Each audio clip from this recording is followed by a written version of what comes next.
If I'm expecting people to take us seriously, we have to take ourselves seriously. And so maybe if we have sort of a baseline for this is how we will conduct business, this is what we will tolerate, this is the minimum that we accept in terms of fees and processes. If I don't have boundaries, I don't know how to work. And so it's really less about the client and really more about me.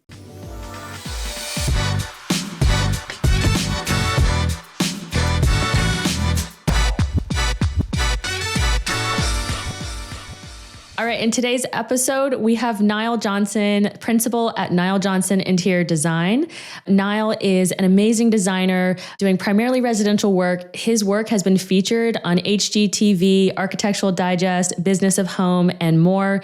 He is a big part of the interior design community. At his firm, he really values process and strives to dig into different technologies. And so in today's episode, we're going to talk more about his process, his team structure, the things he believes in kind of as a designer and what he feels is a big part of the design community and also what he'd like to see. Nile is also a co-host of To The Trade podcast with Lori Lazure of the interior design community. So we are excited to have him. I'm excited to dig in. Hi, Nile. Thanks so much for joining us today. I'm so excited to have you. Thanks for having me. I kind of want to start with just background. So I know you're born and raised in Baltimore. Yep. Bachelor's degree in interior design, master's in interior architecture. Yep. But I feel like there's a lot of history we don't know there, right? That's a bit, and then now you have you've had a firm. So tell us about your path to becoming the designer that you are today. That's such a tough question because it's all a blur. Honestly, it's a blur. I have a very, very good memory, but that is seriously a blur. And all I can say is I was in high school and we had, it was called a magnet program, and it was for marketing and finance. They decided to drop the marketing part of it and just go finance. That wasn't my zhuzh. And so they then brought over these things called completers. And so I was a college completer, and then I was they started a visual merchandising and retail display. Or visual display and retail merchandising. I can't remember what it was, but I was the first person in the state of Maryland to do that completer. And so that was the track I was on. I thought I was going to go to school and be a buyer. I thought I was going to be a fashion buyer. I got into a few schools. My first choice was LIM. I don't even know if they're still around. It's the Laboratory Institute of Merchandising in New York. Yeah. And we went up and visited. I fell in love. And then they were like, your parents can afford this. And my parents were like, no, we can't. And so, so I didn't go there. And then my second choice was Morgan, much to my parents' chagrin, because that was close to home. And they thought that would not be a good look. They wanted me to go to one of the other schools I got into. And they were right. It didn't work, but I knew it all. So, Morgan, I changed my major 80 million times, everything from elementary education to political science. And eventually I stopped going. And I worked for a while in everything from healthcare, health insurance, customer service to administration for a college. And finally, I think one of my last jobs was at customer service for medical supplies. I don't even remember. I know that I met somebody who was going to community college, and HGTV had just started surging at the time. And I was like, oh, what's that? And I'd always been the kid that would rearrange furniture, but never really knew what that was. We had an architect in the family, but I knew I didn't want to do that. And Baltimore at the time was most certainly a blue collar town. So there weren't interior designers. I didn't even know what they were. But I remember I must have filled something out, because I remember getting a call at work from a recruiter at the Art Institute. And we started talking about interior design. And at the time I had started going back to community college just to sort of dip my toe in the college pond again. And there were interior design courses. And so I started, between HGTV and that, started thinking about it. And so I still was back and forth. And this recruiter sort of was like, well, you need to figure it out. And you're wasting my time. Figure out what you want to do. Yeah. And I'm the kind of person that, if you can tell me what to do, you can tell me what to do. Right. But if you can't tell me what to do, you can't tell me what to do. That actually kicked me into gear, because I was like, oh, So, and she just hung up, and I was like, okay, I do need to, get on the stick. And that sort of fast tracked me going to school. But I think it's always been in me. You know what I mean? Because it's something that I've always loved. I just never knew what to call it. And it wasn't until, my early 20s when I went back to school that I knew that it had a formal name and a formal profession. Right. That's the power of seeing someone like you doing something and realizing that it's even a thing. Yeah. I mean, and having a path. Well, thank you for the recruiter who was not nice. Yes. For kicking you into gear, because we're glad you are where you are. Would you say that, there was anything, I don't know if it was first jobs after you did go to school, why go get a master's? Like, where did you see yourself going after you kind of figured out that was a thing and then, into having your own firm? So I got the master's because when I was picking a city to go to school, my art teacher from high school was super instrumental in that. And she was saying, I know you think New York is the place to go. It is not. She was like, for interior design, you need to look at DC, Philly, possibly Atlanta, or go to LA. And I was like, okay. And so I just trusted her. And so I ended up getting into like schools and everywhere. I even got to some schools in New York. And I wanted to go to school in Chicago. My mom was like, that's just too far. What if we need to get to you? And so Philly is where I went. And when I went to school in Philly, there were tons of interior design programs. And the more I explored what residential practitioners do, the ones who mainly focus on residential, I learned that a lot of them also teach. And I knew I come from a family of teachers. I always knew that I wanted to teach. My mom was like, don't, so I knew that I would need my master's to teach, a master's in something to teach. Mm-hmm. And so that was the main reason I went back, because I figured, I'll stay in Philly. I'll, either work for a firm or have my own firm. I'll have my master's and I'll adjunct at one of these great schools around. And so that was the plan. Yeah. I actually had a teacher, similar experience going to school. I studied graphic design and I wanted to go to Corcoran in DC or one of these big schools that are very expensive. And so I'd gotten in and I'd even decided to stay in Auburn where I went to school. And one of my professors who I very much hold dear to me, she said, your education is what you make of it. You're going to go to school and pay more in New York, or you're going to go to school here. Either way, if you show up, you'll get the education that you need to get. Yep. And saved me a lot of student loan debt and also, worked out. So school can be a funny thing. So, all right, you've got your master's because you wanted to teach. I've also thought about that and I'm not as committed as you, I guess. So I did not do that. But, are you teaching now? Do you just find yourself wanting to invest in the community?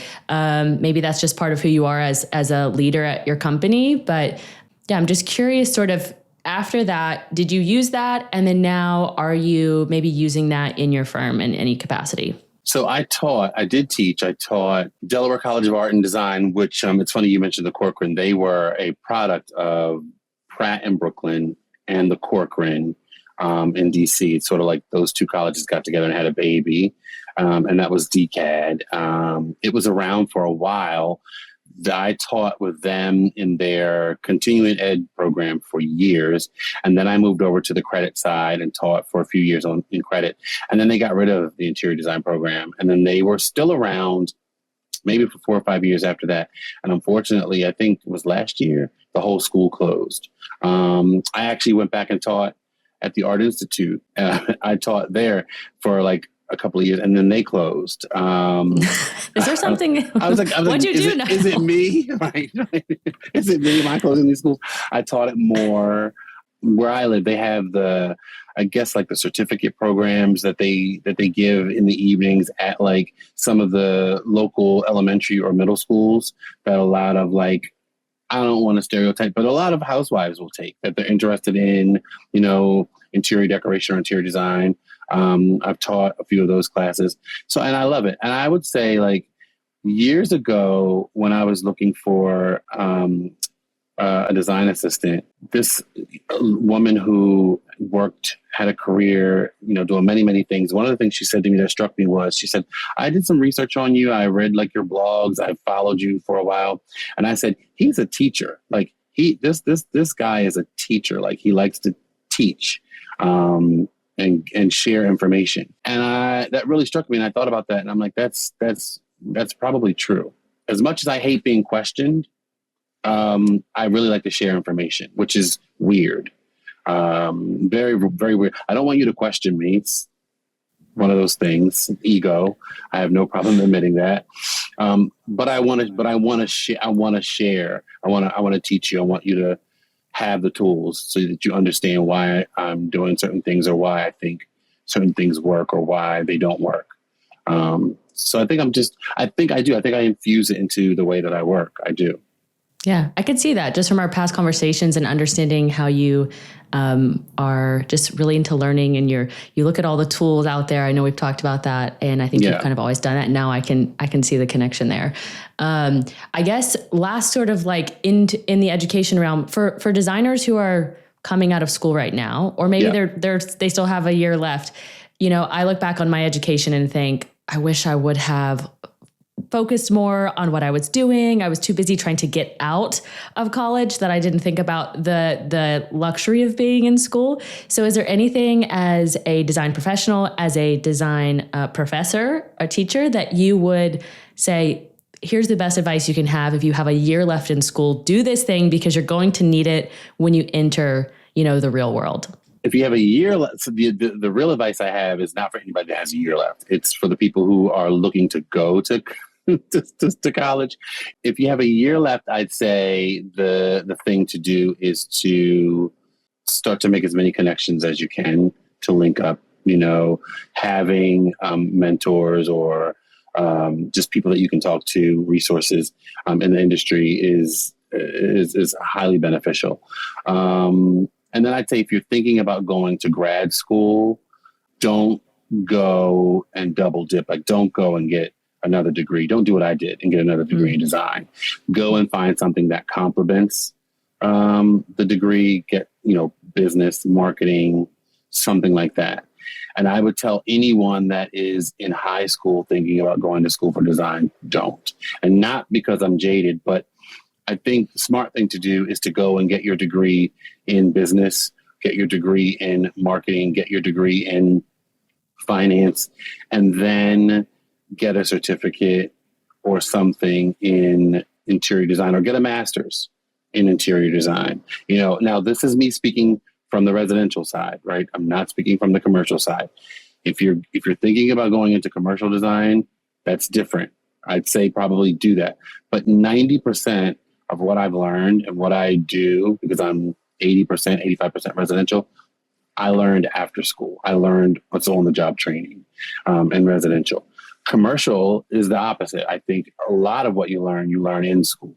So, but I think you need that business component. And that's the one thing that's really, really, really missing from the interior design education programs. Do you feel like there's maybe a space to bring that into interior design education somehow?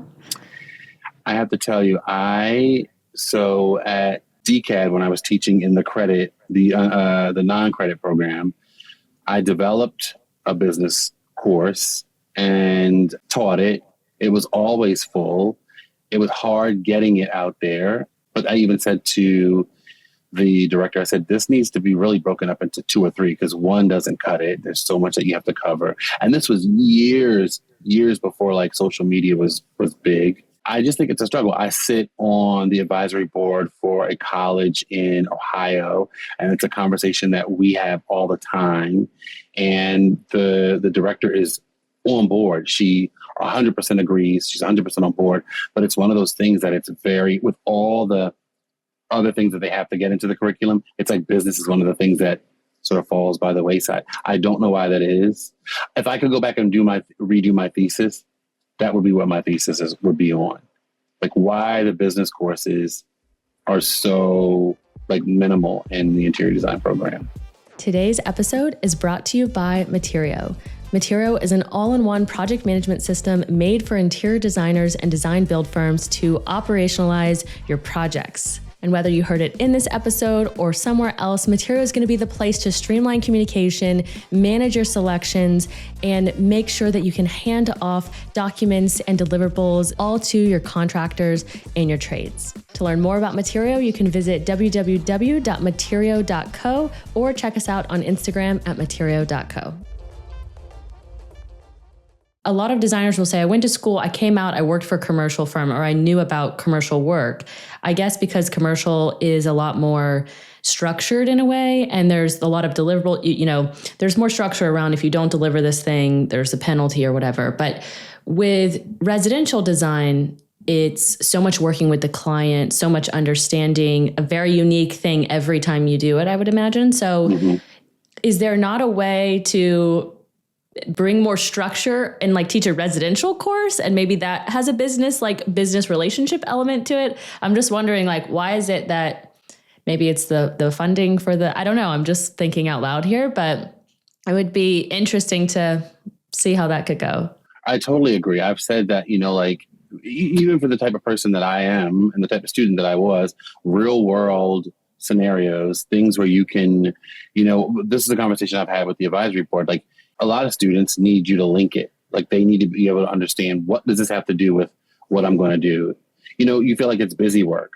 And so I agree, if you can link it for me to what I'm really going to be doing, if you can make it make sense, then I'm on board. And I what you just said makes perfect sense. If there's a way to say, hey, this project that we're doing, for, contract one or residential one, the Barclay flat, it is due this date, or the client had 2 revisions.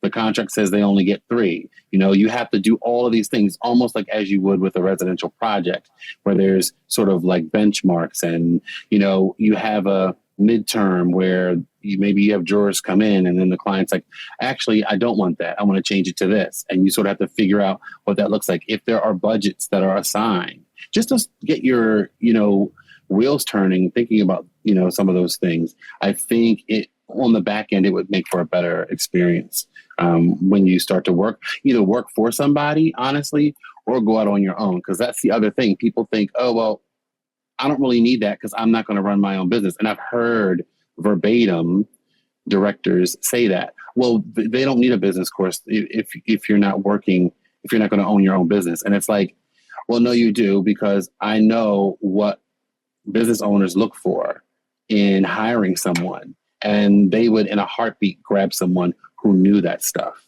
So interestingly, that makes me think of a few things. So one, I think it would be so powerful if even you brought in a design assistant or a junior designer who understood this is how the firm should make money. This is how we need to operate to be efficient and to actually profit, for you to have a job, for us to run. I feel like there's a lot of, I don't want to show my junior designer this number. I don't want them to see the finances on projects, coming from a software that's working with design teams. And to me, I sort of take the side of, well, I totally understand. But if they knew how your business operated and how you actually should be making profit, they would hopefully work more efficiently. Maybe, they understand there's some kind of bonus structure around profitability on projects, or maybe it's just so that they can learn. And one of the things that I think about a lot is, well, if you have a team member on your team and you don't train them to be the best that they can be, there's always the thought is, well, if I train them and I invest so much, what if they leave? But the opposite of that, I think it's Dan Martell that says this, is well, what if you don't train them and they stay? And then you have this team member who doesn't know how your business should be run, and, doesn't know how the design firms should be efficiently run and be profitable. And so I think that it could be valuable, even if you're not thinking you're going to run your own business, and you may change your mind. A lot of designers do. They work for someone 5 years, then they go, start their own firm because they want to be, do their own thing. So I think it would be really effective. One of the things I'm curious about, just talking about people, working with you. Now you have your firm. What's your current team structure like? I know over time I've talked to you, you've brought people in and out. Where are you at now? And how do you think about team structure and who works alongside you? I always thought I need someone, whoever I'm working with, they have to be here. They have to be here with me physically. I have to see them, touch them, we have to engage. And, I think part of that is true. I think the creative side of that is true for me. I had a rep come out and help me with a project that I was working on.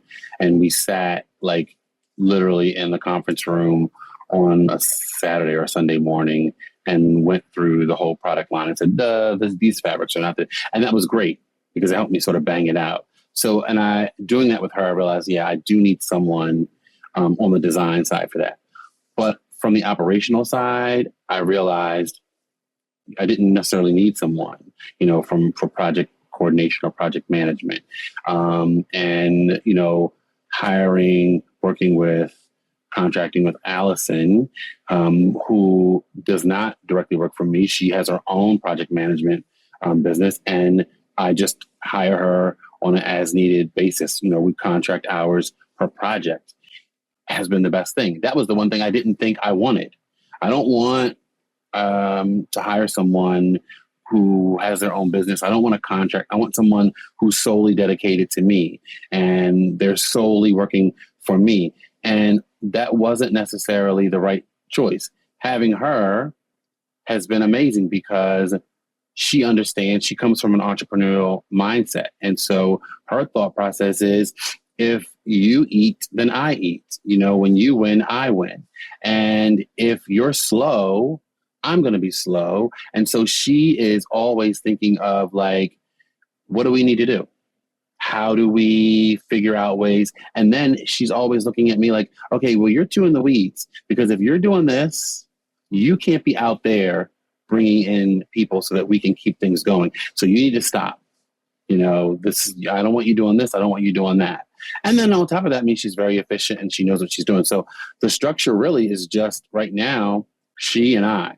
And I would love eventually to have a local, like design assistant, to help with the more creative side. But the two of us, we bang it out. She's not even local. She's in Charlotte, and she flies up for, installs.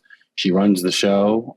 I show up when I'm told. I do what I'm told, and I go home. But it's the best structure I've had since. How did you make that decision to switch? Like you said, at first, I didn't need this. This isn't what I wanted. So how did you come to the conclusion that hiring someone outside of your company to help you was the right decision?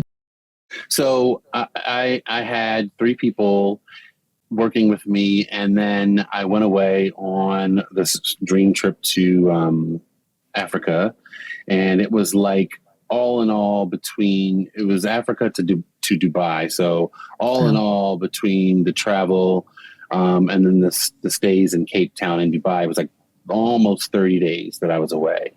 Wow. And so while my clients knew I was going to be gone, I didn't want things to stop for 30 days, right? So things were happening. Well, I think it was probably my 3rd day away. I got a message from my project coordinator, and she was literally the one that kept things moving. Like, she was the glue. She was sort of the people liaison. She talked to everybody every day, and she said, "I'm going to be leaving." And I was like, "Ooh, while I'm in Africa, really?"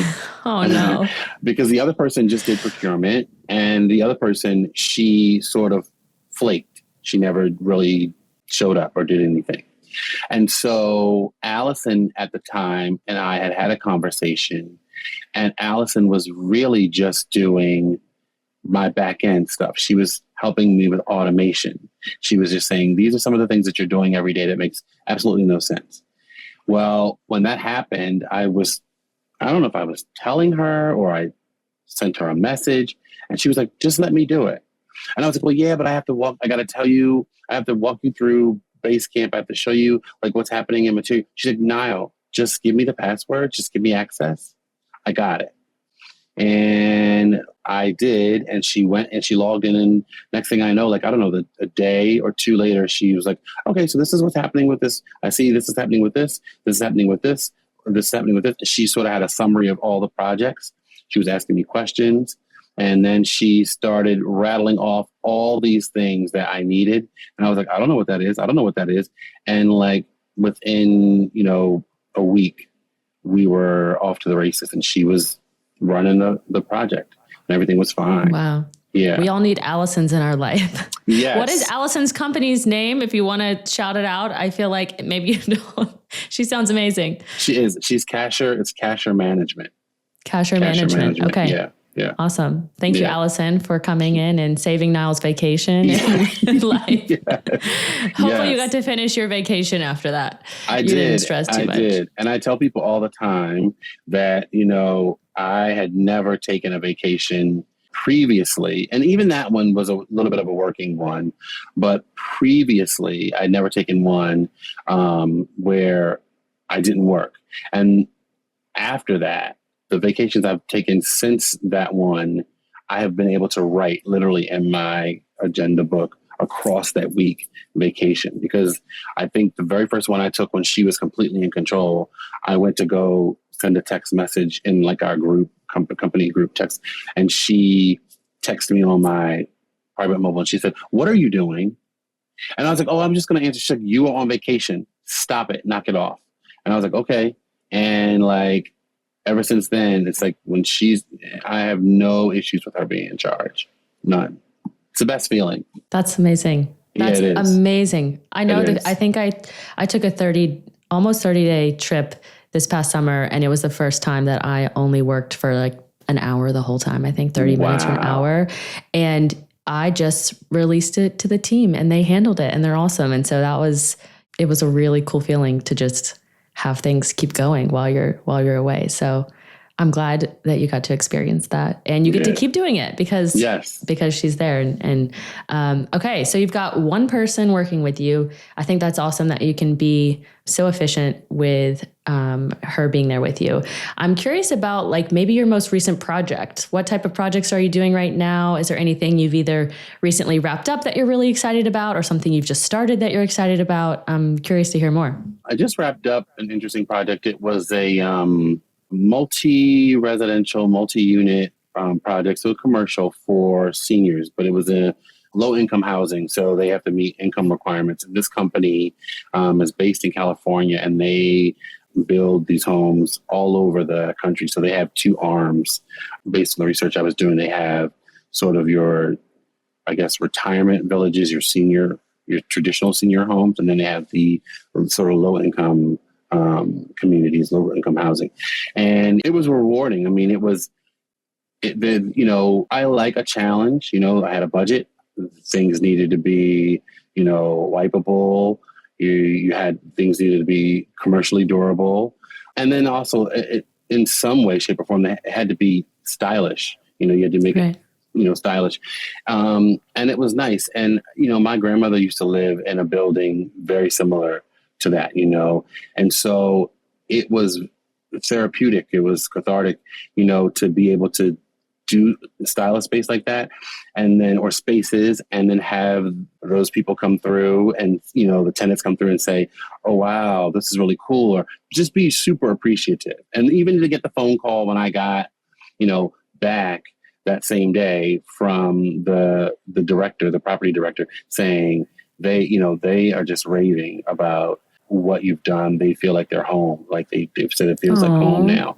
So that I would say is probably has had the biggest impact. And it's not, listen, AD's not going to pick it up and put it in their magazine, but it's made such a huge imprint on me, and I would love to continue to do stuff like that. Cause I think it sends the message that, everybody deserves to live well, in some way, shape or form. So, yeah. That's amazing. I feel like that's why anyone, like, at the end of the day, you become a creative person, and whether you're styling someone's home or designing it, or you're doing a piece of, a poster for a certain event, I think that we all hope that we can get meaningful, work. It's not just always about the glamour and the most featured work. There's actually one of our new partners is Flip for Good, and they're in LA, and they're flipping transitional housing in a very short amount of time. And I'll have to send you a connection to one of their founders, but I think they're doing a flip.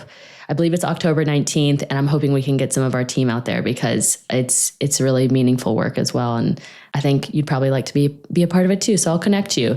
That's a really great project. And I feel like also in connection with that, you mentioned like, well, AD is not going to feature this, right? Like it's more of the meaningful work. I think one of the questions I had for you was, you've got all these like press mentions. You just shouted out Material recently. Like, how are you getting press? And how do you, as a designer, maybe the question is for designers who aren't, don't know how to get those kind of mentions or press. Are you working with a team?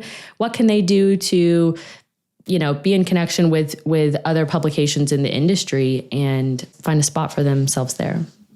I have no answer for you there. Honestly, I have no clue. Listen, I would love to hire a publicist. It's just not in the cards. It's not on the budget right now. I've spoken with one that I really, really, really like. I worked with them, worked with her specifically. When we did the partnership with Tov Furniture for the voice collection, and she was very understanding of my needs. The fact that he's not good on email, and so she, instead of yelling at me, she just found another way. She's like, okay, I will text him, and text messages, and which was great because that, my responsiveness, it doubled, versus, right. Sort of just being 0 to none. And so like, I don't know how I get, honestly, I do not know. And I've been asked this question before. I don't know. It's fizzled. It has fizzled a lot. It's not as robust as it used to be. So maybe that's one of the reasons why I do need to get a publicist. But my only answer is just to sort of be your own. I did have the mindset when I would see people getting press or things happening, that I was always going to be my own cheerleader. I was always going to put myself out there, first and foremost, on my website. I was going to find places that would allow me to put my information out there. Even if it was just my name and the phone number of my business, I was looking for different places that would allow me to have a listing. And so when I first started my business, I did that. Like, I don't care where it was, who would allow me to have a directory listing for free. And I just went through and I did that. I listed myself anywhere that I could. And then I just, with social media, with, Facebook and Pinterest, I just started saturating, being my own sort of cheerleader. And so maybe that has something to do with it. For example, like the Business of Home article, I'm just getting like tactical here. Do they reach out to you, or Yes. Did you happen, like they were like, hey, we're writing a piece on technology. Yep. Do you have anything to say? And you were like, yes. I mean, I'm just curious. Like, you get those emails that are like, we're so-and-so from Forbes and we want to talk to you. And we're like, yeah. No. Yeah. It's not real. So how do you know it's real? And like, I guess I'm just curious if it's like, it comes through DMs on Instagram, if you get emails, and then how do you decide like, oh yeah, I would like to do this? Well, but I know, so I have a rule. I typically don't say no to anything. I don't say no to anything because typically anybody that's asking me is typically asking me because we have some sort of established relationship or something, or some sort of rapport, because I am not at the place where people are pining for, a piece of me. Right. So I don't have to do a whole lot of like, what are your intentions? Really. I've had a few where it's like, that doesn't sound legit. And so I've let it go. But for the most part, I'm familiar with them and they're familiar with me. Business of Home, we had a relationship because I did, in the past, I've been in their publication 2 or 3 times, digitally several times. I did their podcast once, their Trade Tales podcast once. And they had reached out several months ago, and I missed the email. And I was really just responding and Wait, you missed an email, Niall? Yeah, yes. Oh my God. Can you imagine me? I always get worried that you're not going to email me back if I email you, because I know you told me I don't look at my email. Give it 30 days. If I don't email you back in 30 days, then I really missed it. Isn't that terrible? And so I emailed him back and I said, I just want to really apologize. I said, I missed this. I don't know how I missed this. I said, but I do want to apologize. And I said, I would be interested if in the future you need any more feedback for anything. And probably about 2 weeks later, he reached out and said, I have 2 questions. I have a question about trends and a question about technology. Feel free to answer one or both. I'm horrible with trends. I don't follow trends. I don't like trends. I don't really pay attention to them. And so I didn't think that was the angle that he would want. So I didn't answer that question. But the technology thing was right up my alley. And so I responded and, sent it back. And speaking of technology being right up your alley, I feel like that leads perfectly to the other thought I had, which is just technology process. So I feel like you are the process king, in my opinion. Like, as from all the designers I've talked to, I'm always like, Nile is going to figure it out. Now it makes total sense based on like knowing more about your background. And you've got Allison, she's obviously working with you on process, but what makes having a process so important to your firm? Because I have screwed up royally in the past with clients. I've had some incredible screw ups. And while I think, I always tell my kids, I'm like, you always have a hand in it. Like there's always, no matter what happens, there's whether you have 2% involvement or 98% involvement, you always have some sort of participation in anything that happens, right? And so while some of the instances that happened, I knew probably I shouldn't have taken the client. And I did anyway, right? So that's my involvement, right? That's my fault. But then there were some where it's just like I enjoyed them immensely from the beginning.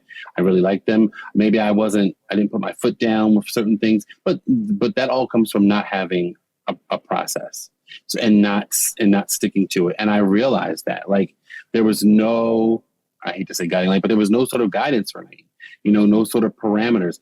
And I liken it to somebody telling me that they want to work with me and they don't give me a budget.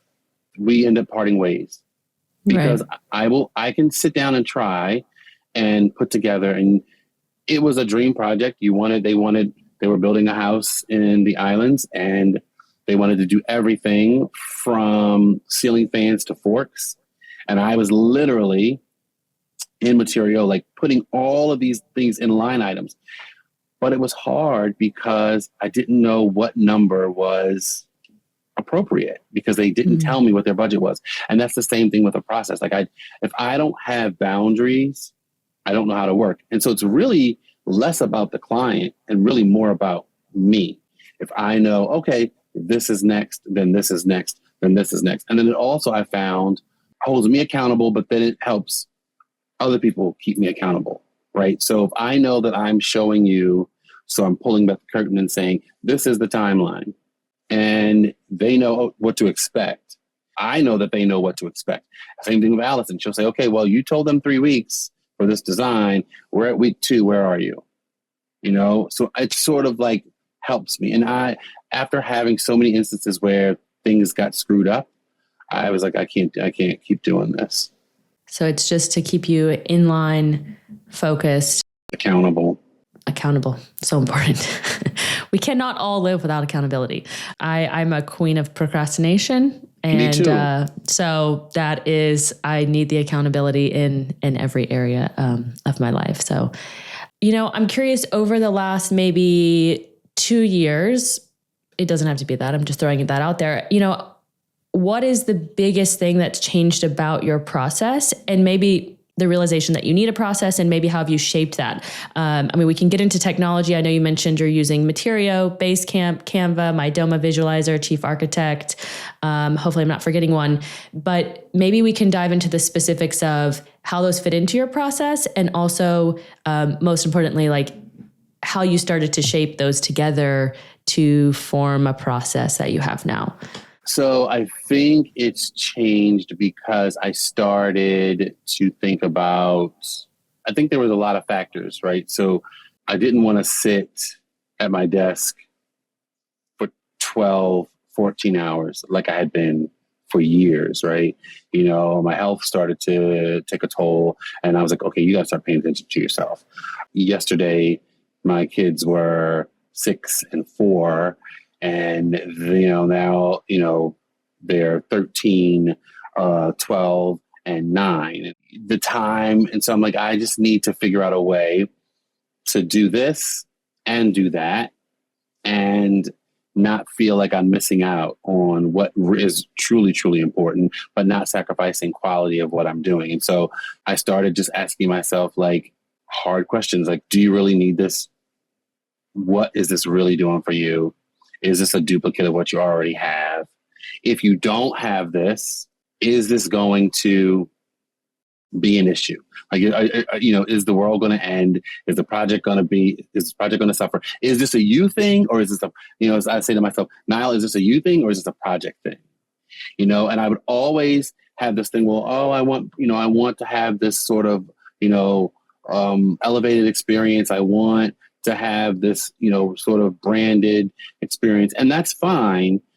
But if it's taking you 45 minutes to figure out how to send over lamps as a deliverable, that's crazy. Like to download the images and drop them into, Canva, and then arrange them, and then, cut out the spec. Like, that's crazy. When you could just kill several birds with one stone. You could add them all into, use the clipper, get them all into Material, have them in there, send them over to be reviewed, say to the client, hey, look, they're in Material to be reviewed. You can log in using whatever email and password you use to set up that account there. Please decline or approve in Material. Please comment on the items there instead of commenting here in Basecamp, so that we can, keep track of what you do and don't like, or keep track of what you're commenting on. And then, once all that's narrowed down, it's already in there and ready to be, purchased and, ordered. I just had to really start thinking smarter. And that was a very hard thing for me to do, because I think, I'm realizing I have not been formally diagnosed, but I think I have adult ADHD. I truly do, because my mind always goes 55 steps beyond what is truly necessary. And it's number one, it's always going. Mm-hmm. Always. It never stops. I can relate to that. 100%. Going to bed at night is difficult because it's hard to turn it off. And then I'm always thinking super deep into things. And so I really had to, start saying to myself, okay, this is not necessary. So, and even the things that I sent over to you are still too much. And the other thing that I did was I gave myself a cap. I told myself, you can only spend this much money a month on tech. And if you're going over that, it's too much. Because I didn't say Flow. I use Flowdesk for like emails. I was like, that's everything. And, that's even your website. So even though I pay yearly, I just took that amount and divided it up into what it would be monthly, right? So, that was the other thing. I'm curious what that number is. Do you want to share? No, yeah, sure. I told myself $500. Like, you cannot spend more than $500 a month on all your stuff. It's, I'm not running, this is not Gensler. Yeah. I thought that number was fine. I thought that number would be fine. And honestly, it has been, it's helped me to really zero in and focus on what the important things are and utilize the technology to its fullest potential. You've been with Material for quite a long time at this point. At least I feel like you have been. And I think, I kind of love that you have set this rule for yourself or set this guideline. And I remember when we spoke maybe a couple months ago, you said, I'm trying to get like the one thing. I'm working on the one thing. And I feel like you mentioned being in a group, being in some kind of group. I'm curious when it comes to the design community and sharing this, like even just sharing that number. Hey, I think this is what I can do it for as a, solo designer running a design firm with some outside assistance. This is my tech budget. I think it's really important for others to hear that and evaluate that themselves and just go, well, how could I narrow this down for the sake of myself, my health, my well-being, and just focus. But tell me about, this is kind of tangential, but like how about that community or wherever that group was where you're like, well, we're talking about what we can do to streamline. Is that something you'd be willing to share with everyone? What kind of groups you're in, where you get your advice when it comes to structuring process or systems in your business? Yeah. So that group, the main goal of the group was, there was a 4-week sort of deadline and there were rules like, what is your one thing? And really it was, what do you need to get done? Because the premise was there are things that we all need to get done that maybe we're not getting done. And it was like an accountability group, right? Let's push each other forward and we'll share these things. We'll put them on a Google Doc and then we'll offer advice on each other's thing. And here, maybe you look here, because everybody has resources that maybe the other person doesn't have. And so it was sort of like, oh, I need to find a better bookkeeper to help me streamline my processes. Or this other, another person might need help with their website. Or I need to streamline my, operations manual so that it's in alignment with what my actual process is, so that both of those, things are in alignment. And so there were like benchmarks, week 1, week 2, week 3, week 4 that you set for yourself. And by week 4, the idea was to have it all completed. The thing that came out of that, aside from having a goal, having that one thing, was sharing resources, right? So me saying, hey, this is what I'm doing, and, taking over the screen and showing the material, people were like, wait, what is that? Or somebody talking about, hey, I talked to this bookkeeper and they said this, this, this, and this. Oh, wait, give me their name. Me talking about Allison, sharing that information. I think 2 people called her and I know one of them is already working with her. So that sort of thing, came out of that. I just believe like if you share information, what am I going to hold on to it for? Right. It's not going to only, I'm not the only designer in the world. And I can't take on every single project. Nor do I want to, right? Right. Having groups like that, I think are not only beneficial, I think they're necessary to growth, because you don't stop learning once, school is over. It continues. Was that a group that you helped form? Was that a group you kind of heard about and jumped into? How did that group come together? A designer friend of mine, she put it on in her stories. It was sort of a cryptic message, but I could read between the lines, and it sort of just said, and I'm paraphrasing, are you interested in forming a group with like-minded individuals, creatives, who are looking to push, things forward, like in your business, looking to get, really make some strides in your business, and I think I messaged her and, DM'd her and said, are you saying what I think you're saying?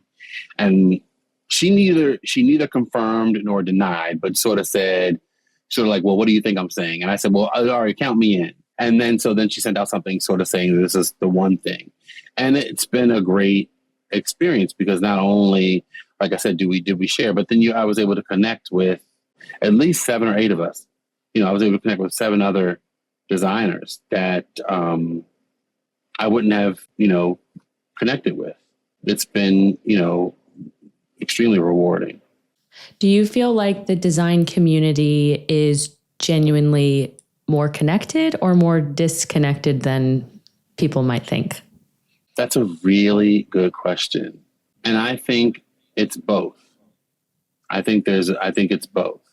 I think social media has done a wonderful job of connecting us professionally, aesthetically, on the social level, inspirationally, in terms of, you know, the work, right?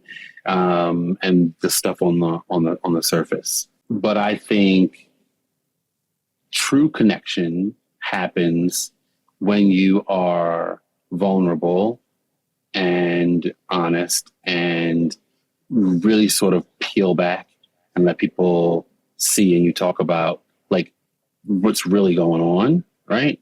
And I'm not saying you have to be laid out on a sofa, you know, crying, but when you are really just honest. And so I don't think that the majority of designers do that.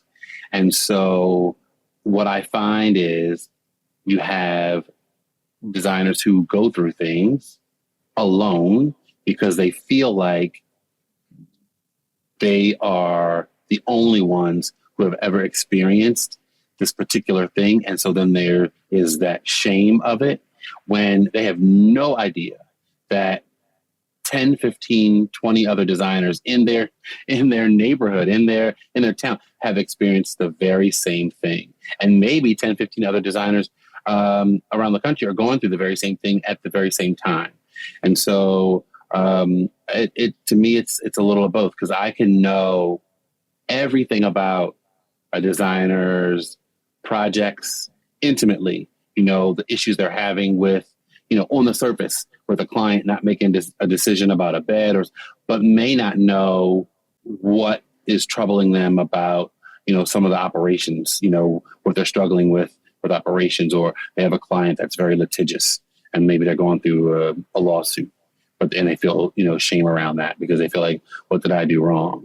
Not knowing that that's a common thing. So, right. Yeah. Do you feel like that's primarily, you know, probably ego, or do you think that's fear or shame around, you know, it's the first time it's ever happened to them, and so they assume maybe it's just them, or maybe just them in that, like, I guess if you're not open with others, you're only going to think that it's just you. So maybe it's... Yeah, I would say there aren't many.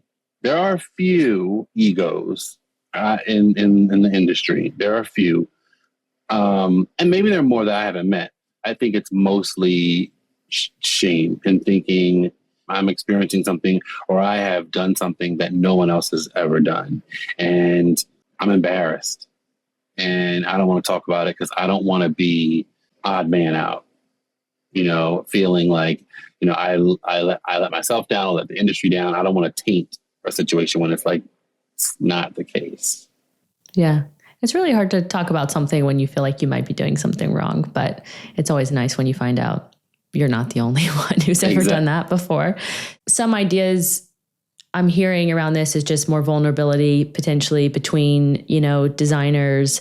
And I think too, when I think of connecting designers, I often think of like the firm owner with the other firm owner, and I tend to connect them together. I think maybe there's potential for even, you know, all the people at firms to find this connection amongst themselves, or learning from mentors and things like that. But I guess for the, you know, interior design community, what would you like to see progress in the future? Like, what's missing that if you could wave a magic wand and make everyone, you know, do something, or, you know, what would that be?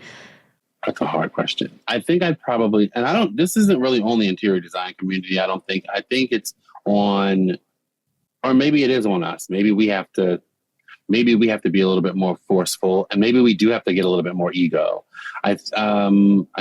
I would love to see people give designers the recognition that they deserve.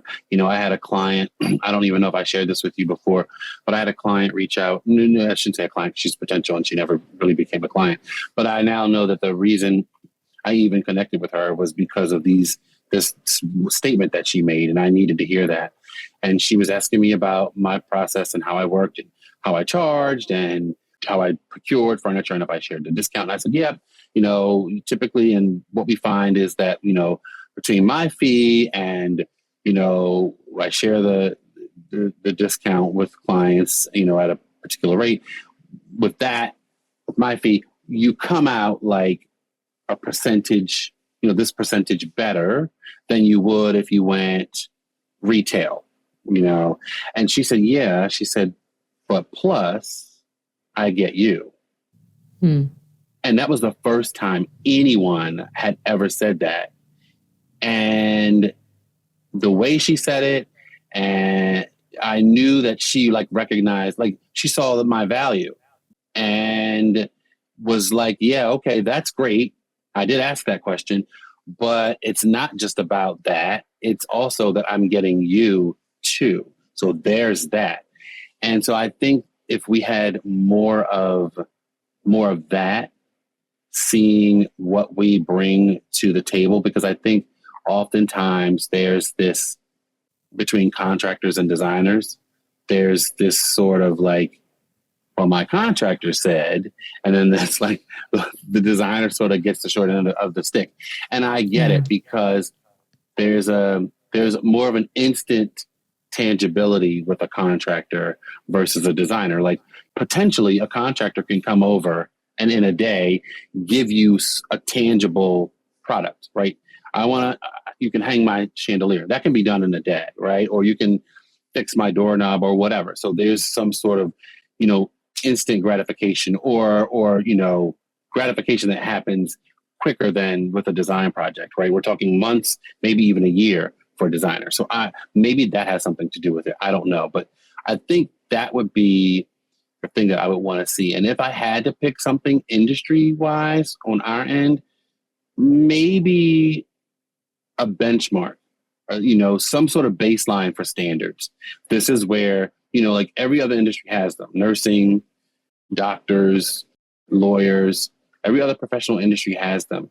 And I think maybe those two things go hand in hand, right? If I'm expecting people to take us seriously, we have to take ourselves seriously. And so maybe if we have sort of a baseline for this is how we will conduct business, this is what we will tolerate, this is the minimum that we accept in terms of, fees and processes and et cetera. I mean, even actors have a minimum that they take. Maybe we start there and then, we work our way up. So that would be something really great to see, I think. I'm curious about the discount thing. The question, you were saying you were telling this client where we're going to share some of the discounts. Do you get most of your clients or potential clients coming to you asking, oh, are you, I know you get a discount. So are you going to give me some of it? Yeah, they ask. And so I had a coach tell me one time, it was one of the greatest gifts I was ever given, to ask why, when the client says, you share your discount, are you going to give me your discount, or do you share your discount, or like, you turn around and say, well, why? Can you tell me why I should be doing that? And just wait for them to respond. And that's been a great gift, because it's been interesting to hear what the logic is. I'm curious. What's the logic? I haven't gotten any logic yet, because everybody just leaves at that point. It's always been, oh no, I was just curious, because I know I've seen other designers work that way. And I just say to them, yeah, it's preferred pricing and we do share it, but everybody doesn't offer it. The rate varies, and, it's not something that we are obligated to do. And the other thing that another coach, another gift that another coach gave me was that we are in business to make money, and that's okay. That's okay. I think there's a lot of guilt around that, making money. So I actually was talking to a designer about this recently, and I kind of went on a coaching spiel, even though I'm not really a coach, but I said, let's imagine you have the cutest little shop on the corner in your neighborhood, and you go there to get your notebook because you need a new notebook. When you walk in, do you walk up to them with the notebook and go, I know you buy this with a discount, so can I get a discount today on this? Yeah. Yep. You would never. It would be embarrassing if you said, I know it cost you $2 to make this sandwich, but can you give me, so I know that I'm paying 10. Can you give it to me for 7? I mean, that's not how the world works. So I think part of that standard, part of that maybe benchmark, and this is a long unfolding thing we can get into, another time, but it's like that, just setting a benchmark of, you're operating kind of as a retail store in that way, right? You're buying, whether you're buying full wholesale or just using a discount, trade discount, you're still offering a service on top of that. I'm presenting the goods to you in the store beautifully on a shelf. I'm giving you gift wrapping or whatever when I hand it to you. Like, it's the same thing. And I think that I would love to see designers just be a little bit stronger in that. The ones that do offer that up or get that question and sort of maybe cowered a little bit in the fear that they're not going to win the client, it's just like, we would never. I mean, I would literally crawl under a rock if my mother knew I had ever done that. She would be like, absolutely not, Mary Beth. Like, that's not how that works. I mean, it's hard. It's so hard. And I think it's what you said, like wanting the project so badly that you're willing to do anything. But like, you make a really good point. And I almost liken it. I tell people now, it's like, well, it's the opposite. It's like it's the Instacart. You think about Instacart, like, I am so willing to pay the extra per grocery. Like, the box of cereal is, I don't know, $6 on Instacart versus $4 in the store. Well, because it's a service, and I can do laundry, or I can work, or I can go to back to school night while groceries are being, shopped for me. So there's the convenience, there's the service, there's all the things. And so I am paying for that. Right. So I don't know. I'm fine with that in other places. I need to take that mentality and infuse it into my business. It's a big circle, because what we want to do, what we want to make designers feel more valued, but actually what we need to do is teach our clients that they have better things to do. Right? Because it's their time that they're saving by hiring us. I mean, you've probably never done this, but I have ordered something random, I don't know, offline, and it comes in and I didn't read the description and it's 4 times bigger than it said it was. And my husband's like, did you read the description of this before that you ordered it? Like, and you brought it into our house and it doesn't fit at all. And it's like, no, I was just like ordering it really quickly. So that's just like the quick, essence of it is just like, it is a service. You're offering a service to not only interpret my style as a client and deliver that to me, but you're doing so much work on the back end to make it happen and to make it happen correctly and to meet their expectations. And so I would love that. I mean, I think we're running out of time, so I don't want to keep you forever, but I think, you kind of mentioned this already. You said 2 coaches had given you 2 gifts and you mentioned those. But one thing I wanted to know is just, what's the best advice that anyone has ever given you that you'd like to share? And this does not have to be about design. I think it's just something you kind of hold with you day to day. We have a really good family friend that always says, go with your first mind. Always go with your first mind, basically listen to your gut. So that one I try to remember. My barber, who's like a dear friend, like a best friend to me, he always, talks about leading with gratitude. And so I struggle with, but I'm trying, because I know it's a practice, even in the rough times. What can you be thankful for here? And then I think one of the things I heard years ago when I was working for Blue Cross Blue Shield as a customer service agent, and I was getting off the call with this gentleman, and he said to me, I just want to leave you with this.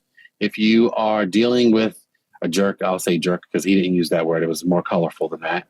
He said, if you're dealing with a jerk and the jerk does a super jerky thing to you, don't take offense. Don't get upset. Don't cry. Don't get mad. And don't respond. You keep being yourself. Why? Because that's all they know how to do is be a jerk, because that's what they are, a jerk. So that's all a jerk knows how to do is be a jerk. And I was like, I was that. And so that I try to remember. Like, if I already know who you are, then I know how you'll be. And so that's something that I try to remember as well. I love that. Yeah. I love that happened to you years ago. Also, that one specific example, and you've kept it. You never know how you'll make a difference when you talk to someone. Yeah. That's awesome. All right. Well, I feel like we've talked a lot. I have many more questions, but I feel like we've run out of time. So I'm like, okay, we didn't get to everything, but I think we got to a lot of it. And I think if you have time for one last one, I think. Sure. Okay. All right. So I guess I'm just curious what you're most excited about right now. Is it a new project? Do you have anything exciting coming up? Maybe something in the world? I don't know. Your family? Curious. So other than my kids, getting older and sort of like seeing how they develop and change and get moody. Teenagers. Which is, oh my gosh. And I said 13. It's 14, 12, and 9. She just turned 14 and oh God, help me. I would say like, I partner with Lori from Interior Design Community. We have the podcast To the Trade. So that's exciting because I feel like every week I get an education, and I've told people like, don't, if you can watch the YouTube version because I am there. I know people are like, are you really there? Because you don't hear me. Because I'm literally like this the whole time, like, like just gazing into whoever the guest is because I'm so like taking in information. So that excites me. I'm working on a couple of projects right now. One is my own personal project, but I think I'm just excited about not knowing. Like I'm back in that phase where I was when I first started my business because things are kind of slow, where I'm just like, what can I be doing? So I'm like cleaning up the office and streamlining and organizing, like getting ready, for the next amazing thing that's going to come my way. So that way I'm not, helter-skelter and unorganized when it does. So, yeah. Well, okay. Speaking of Lori and the interior design community and the podcast, I had that somewhere in my question. So tell us a little bit more about that for those that may be listening to this that haven't seen or heard about that. You mentioned that you're enthralled with the guest, but why would someone maybe go over there, listen to you and hear the stories and the educators that are coming on to the show? Literally for the reason we were talking about earlier in terms of vulnerability and connecting and not feeling alone. Lori and I feel similarly like about that. We are completely in sync and didn't know it. I mean, we've known each other for a very, very long time, but didn't know that we felt the same way. I was sitting waiting to get my haircut and she posted a story saying that she was going to start a podcast and would someone want to be a co-host with her. And I told myself I was going to stop being so afraid to do things and put myself out there. And so I just said, before I could even think about it, I just sent her a thing and said, yes, me. And so she was like, oh, I'm taking it. She'll go, you serious now? And I was like, yes. And she's like, well, I would love to do it with you. I'm taking the story down now. And so we were off to the races. There you go. And the whole point or the premise behind it is sort of like life hacks, business hacks for designers so that they can, have work-life harmony, work-life balance, and not feel like, anything that they're going through alone. Everybody go listen to the Trade with Nile and Lori from Interior Design Community. And I'm excited to check it out. I've seen one. I need to get into all of them, but I have to find time to actually listen to all of them. Yep. So amazing. Well, thank you so much for joining me today, Thanks Nile. for having me. I love talking to you. I always learn something. So hopefully we'll do this again in the future. Yeah, that's been fun. Thank you so much. All right. See you later.